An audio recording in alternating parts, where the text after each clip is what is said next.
राम से पूर्व उनके वंश में जितने भी महान राजा हुए, चाहे वह रघु हों, दिलीप हों, अज हों, इन सभी ने चक्रवर्तित्व की परिभाषा बनाई कि किसी राज्य के लिए वो लड़े, जीत लिया तो राज्य उनके अधीन आया, और इसी प्रकार से रघु, अज, दिलीप चक्रवर्ती हुए। ये सभी दशरथ के पूर्वज थे, परंतु राम ने इनकी चक्रवर्तित्व की परिभाषा को बदला व चक्रवर्तित्व की परिभाषा दी कि हम राज्यों को जीतेंगे लेकिन अपने राज्य का अंग नहीं बनाएंगे।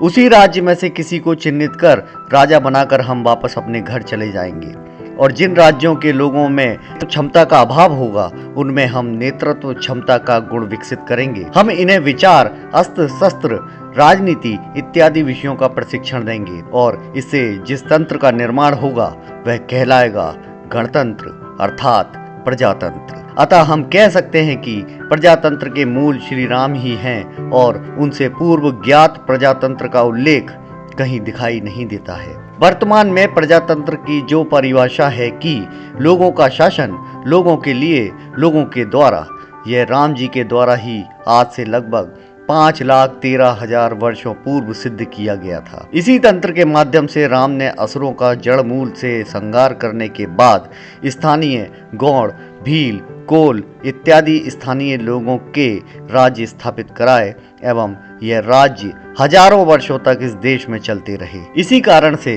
राम आदर्श व मर्यादा पुरुषोत्तम माने गए हैं। विश्वामित्र जी के आग्रह पर वन जाकर यज्ञ कार्य में विघ्न उत्पन्न करने वाली आसुरी शक्तियों के संहार के बाद विश्वामित्र राम से कहते हैं कि यह कार्य तो संपन्न हो गया।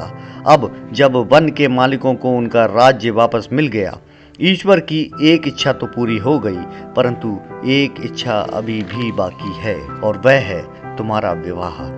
तुम्हारे विवाह हेतु मैंने कन्या देख ली है तथा तुम्हें वहीं विवाह करना है। विश्वामित्र राजा जनक व सीता की कथा उन्हें सुनाकर कहते हैं कि जिस लड़की के परिवार का पता ना हो, कुल का पता ना हो, उससे तुम जब विवाह करोगे तो एक अन्य मर्यादा बनेगी। राम सीता से विवाह हेतु अपनी स्वीकृति देते हैं तथा एक अन्य संकल्प भी लेते हैं कि मेरे कुल के पूर्वजों ने जो बहु विवाह कर गलतियां की हैं, मैं उसे सुधार कर दूसरी मर्यादा एक पत्नी व्रत की सिद्ध करके रहूंगा। यह दर्शाता है कि राम समय से पूर्व परिपक्व हो चुके थे, और एक देश के शासक के भीतर उच्च कोटि का चरित्र हो तो उस देश का भाग्य उदय होने से कोई नहीं रोक सकता है। राम का चरित्रवान होना राम राज्य का प्रमुख कारण था। यह भी जानने योग्य है कि राजा जनक व राजा दशरथ के बीच कई पीढ़ियों की दुश्मनी थी।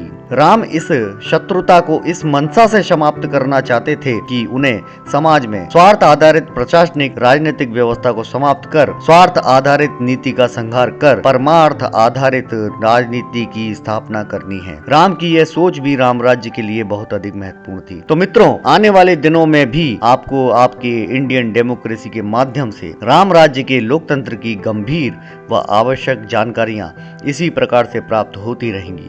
तो बने रहें आपके अपने इंडियन डेमोक्रेसी के साथ। और हाँ, यदि आपने अभी तक हमारे चैनल को सब्सक्राइब नहीं किया है तो कृपया सब्सक्राइब अवश्य कर लें। धन्यवाद।